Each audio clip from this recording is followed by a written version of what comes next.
In this section, we're going to talk about one of the most crucial parts of your estate plan, and that is writing down a wish list of what you want done with your assets. God forbid you pass away, you and your spouse passed away. And what I like to tell folks is, having been a successor trustee myself and having to had implement the trust of a brother of mine who passed away about 3 years ago, is that try to be general and somewhat specific, not too specific where you're naming, I want my Toyota Camry to go to someone, because who knows, you might live 10 more years and have sold that Toyota Camry. But you can say, my primary car, my primary residence, any automobiles that I have may go to this person, and so forth. So just be a little generic, but also more clear, so that your successor trustee has a roadmap, a GPS, to understand what you're looking at. And that can get a little difficult, but we provided some samples in our software to make it a little easier for you. And generally, the biggest property or biggest asset that most people have is their property. So if you have a house that's paid off or has a mortgage on it, how do you want that divided amongst your children? Do you want them to sell the house immediately and divide the equity 4 ways? Do you want them to hold on to the house as long as you can until all of them decide? So there's different ways to think about this. So maybe you want to think about it a little bit more and talk to your spouse a little bit more, but we give you a little bit of ideas here that can help you. So let's go into that real quickly. When you get to chapter 4, this is about your estate. The first section is your primary home. So if you have your home, we provide the documents to put your home into the trust. Complete this, view the county records, make sure all the information is correct. If you have any investment properties that you want to put inside the trust, you can add yes and add each one, and just scroll down to continue adding properties, and it's $100 each extra for that. Now let's take it off, and let's go to, again, here, the most important part. Tab number 3 and chapter 4 is the most important part. So you'll see these little subsections right here down. It says powers, major assets, gift to others, insurance, pets, business, loans, compensation, and other. I'm going to go through each one a little bit in detail here so that you have an idea of what to expect. So when you get here, you're ready to fly right through it. So the first one is powers. These are the general powers that you're giving to the successor trustee to enable him or her to be able to execute your trust. This is generic language that has come from attorneys, and we just recommend you keep it. If you have any children under the age of 18, you can select the age that you want them to receive benefits. It could be 21, 25, the minimum age that they need. It's defaulted to 18, but you can change it. So let's say you have a 15-year-old right now and you pass away, and their share is $200,000 from the property sale. Do they receive it at 18 or at 21?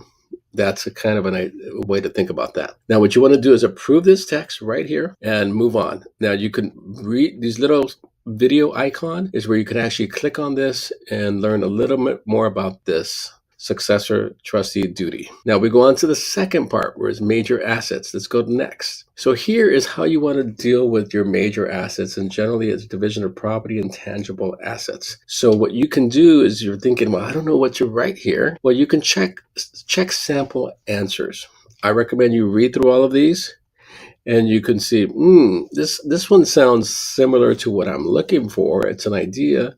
You can copy this and right-click and paste your answers here, but you'll notice that there's some parts missing. So we'll just kind of put 75%. So you can do 60%, edit it to my son, John, Alex, and 40% to my daughter, Janet, or whatever other edits you need to do, so that it's customized to your specific needs.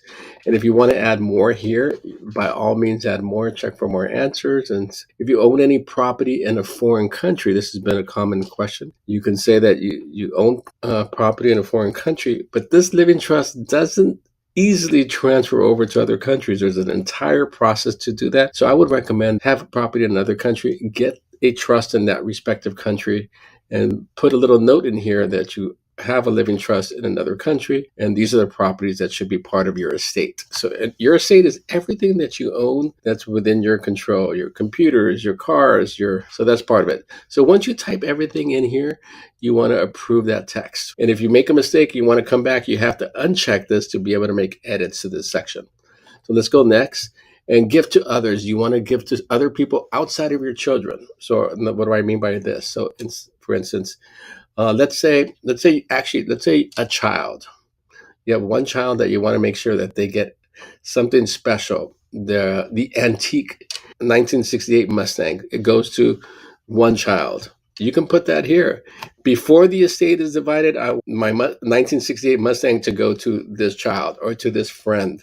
So it's separate from the estate. So everything you own, but I want this one thing to go to this person. I want this other thing to go to that person. So here's an opportunity to provide gifts to others, or you can do a charitable contribution to a church or a nonprofit. And we have some sample answers here where you can name the specific person, the relationship you have to them. I did have one client that never got married, never had any children, but wanted to leave a certain amount of money to her elementary school friend who's been friends with her for 40, 50 years. So that was very kind. And she had a bunch of friends that she liked and family members. So she actually allocated that and named them. This person's name, this is the amount. And from this checking account or from my retirement account, pay $10,000 to this person. So you have some ideas right here, or a nonprofit. You can copy here and then paste it, and you can talk and say the organization name. It could be, a American Heart Association. Put the address, put any information you might have about that and the amount, and where you want that money to come from your checking account, from the sale of your property, if you have an idea. So if you approve that, you can move on to the next one. And insurance, most people have some insurance plans and so forth, but generally those already have beneficiaries and they go straight to the beneficiaries. But in case you want to change the beneficiary so that in your life insurance, for instance, that your trust is the primary beneficiary, so the money comes to the trust and then the trust is divided that. That's also possible. So we left a section here for you, but most people are probably going to skip this unless you have specific desires for that to go to specific people. Of course, you need to change the beneficiaries at the insurance company or the brokerage company. So you want to make sure you do that. And then you click next. Pets. People always forget about this. We decided to add this in because it comes up once in a while. And God forbid you passed away next month and you have 3 pets. Who would you like them to go to? So you can check the answers. You can say, upon my passing, I want my pets to go to this person, and I want to leave them a certain amount of money, a lump sum of $10,000 to help pay for, the food and taking care of my pets.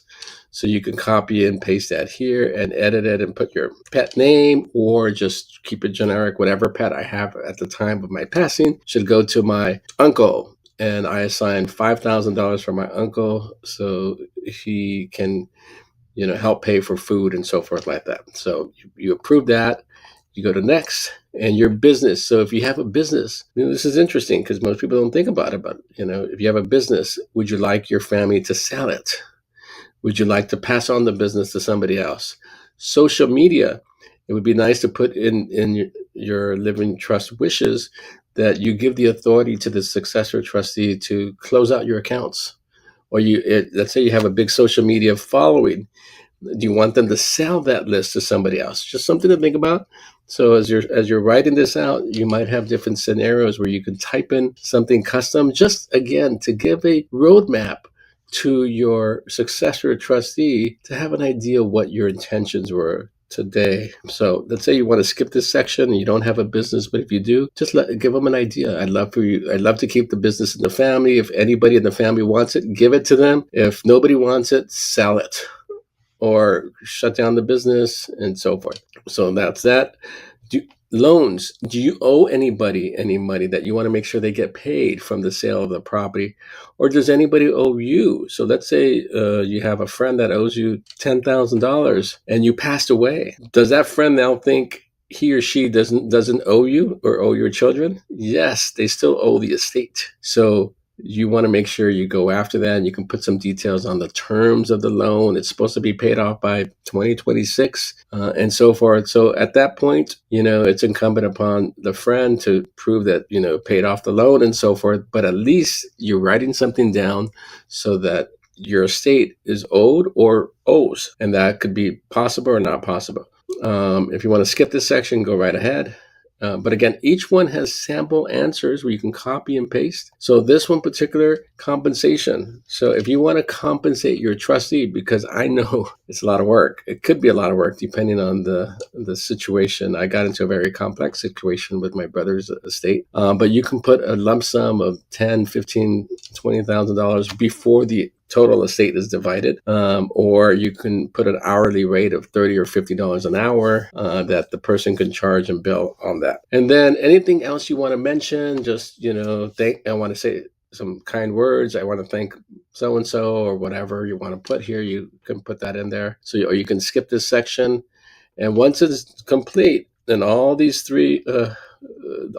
green check marks are done, you save in next. And this gives you the wishes summary. You will be able to read this. I encourage you to read it carefully and slowly. And if you forgot to replace organization with the actual organization name, or you didn't put the address or the amount, and there's still some of that clarity, then go back and edit your answers. Go back, and then keep on going back. Actually, you go here, and then you can go next and go find that section, and then uncheck, and then put the name of the nonprofit, American Heart Association. So this, again, gives you the opportunity to spend a little bit of time thinking about your wishes and what you would like your successor trustee and your children to know, just so that the process goes a lot smoother, and you make the job of the successor trustee less stressful. Because now they have a good roadmap of what you would like them to do. And nothing's perfect. Nothing's going to be smooth sailing always. But the more you can be clear on some of your general intentions, the better it's going to be for them. All right, hope this helped. One last point about this wishes summary. Let me just kind of go right through it real quickly. This wishes summary, these sections of A through E, for instance, will appear on the last page of your living trust. It's like page 26, 27 of your living trust before you notarize. So you will be able to make sure that here and at the pre-checkout, you'll be able to see your trust. And I encourage you to go to the last page of your living trust and make sure it's all accurate. And then if it is, just move forward. And again, I hope this helps. And once you're cool with it, click here to approve your text and move on to the next chapter, which is the logistics. Talk about, do you want it shipped to you? Do you have a notary already in mind already? Do you have something else? This would be very helpful. All right, hope this helps. I know this was a long video, but I definitely wanted to spend the time on this because I think this is important. Okay, bye-bye.